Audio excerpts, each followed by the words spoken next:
মুক্তিযুদ্ধে শেখ মুজিবের কোনো অবদান ছিল না।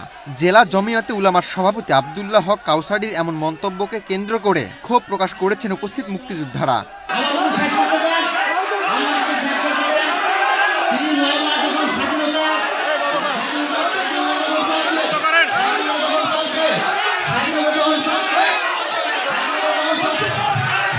ছাব্বিশে মার্চ বৃহস্পতিবার স্বাধীনতা দিবস উপলক্ষে পটুয়াখালী জেলা প্রশাসনের আয়োজনে শিল্পকলা একাডেমিতে অনুষ্ঠিত মুক্তিযোদ্ধা সংবর্ধনা অনুষ্ঠানে এই ঘটনা ঘটে।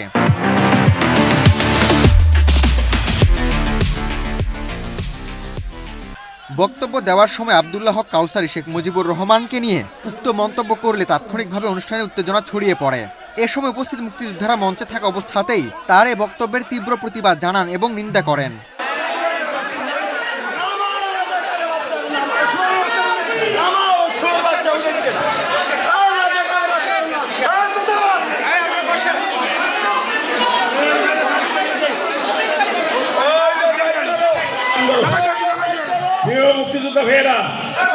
প্রিয় মুক্তিযোদ্ধা ভাইয়েরা, আমরা